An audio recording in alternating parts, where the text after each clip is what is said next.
Bonjour à toutes et à tous, ici Steven et aujourd'hui je vous présente un tweak Cydia qui s'appelle Safari Download Manager comme ceci que vous trouvez sur le Cydia Store au prix de 5 $ sur la source de Big Boss. Il vient tout juste de devenir compatible avec iOS 5 et pour rappel il vous permet de télécharger n'importe quel type de fichier directement à partir de votre iPhone, iPod Touch ou iPad. Donc pour le configurer vous vous rendez dans les réglages dans la section de Safari Download Manager.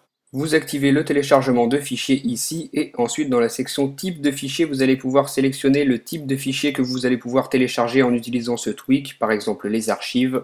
Vous retrouvez ici tous les formats de compression et ensuite dans la section documents vous allez pouvoir cocher le type de document autorisable au téléchargement avec ce tweak. Donc pareil, vous cochez ce que vous préférez. On retrouve le même type de réglage pour les images, donc ici vous allez pouvoir sélectionner les formats d'images téléchargeables en utilisant Safari Download Manager. Donc moi je vais tous les cocher. Donc voilà pour la configuration, vous sélectionnez ici une catégorie, vous faites vos réglages et vous avez aussi la possibilité d'ajouter un type de fichier et de définir le nombre de téléchargements simultanés. Maintenant on va aller voir le fonctionnement. Là je suis sur une page Mediafire, je peux cliquer sur Download pour télécharger ce fichier. On a un petit temps d'attente et voilà, cette page apparaît. Ici tout en haut vous retrouvez le nom du fichier que vous êtes en train de télécharger. Ici vous allez pouvoir choisir la destination, donc l'endroit dans lequel le fichier sera enregistré sur votre appareil. Donc ici vous avez une fenêtre qui vous permet de naviguer dans l'arborescence de votre appareil. Vous allez devoir sélectionner un répertoire dans lequel ce fichier sera enregistré. Moi par exemple je vais le mettre dans mobile. On confirme en appuyant sur choisir et là vous voyez destination, dossier d'accueil, ça fonctionne. Maintenant je peux appuyer sur télécharger pour commencer le téléchargement. Ici on a un indicateur des fichiers qui se téléchargent simultanément. Si on l'ouvre on retrouve l'avancée du téléchargement. Vous avez une barre de progression, vous avez aussi le débit de transfert et si vous voulez annuler les téléchargements, vous pouvez appuyer ici sur annuler tout. Ensuite, vous devez confirmer l'annulation. Moi, bien sûr, je ne vais pas le faire, je vais attendre que mon téléchargement continue.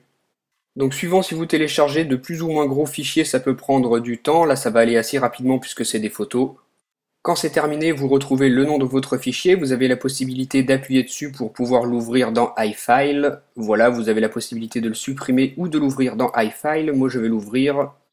Je suis redirigé dans l'application où je vais retrouver mon archive que j'ai téléchargée. On attend un petit peu. Voilà. Donc maintenant on a deux options qui s'offrent à nous. Moi je vous conseille, si c'est une archive que vous avez téléchargée, de la désarchiver pour pouvoir visualiser les fichiers qu'il contient. Ensuite, vous allez avoir des lignes blanches sur fond noir qui contient le nom de toutes les photos qui sont dans cette archive. Donc la décompression est en train de se faire via iFile. Quand c'est terminé, on fait OK. Et là, on retrouve notre dossier avec les fichiers qu'il contient. Ce sont des photos, des fonds d'écran. Donc le mieux, c'est de visualiser avec le lecteur d'images.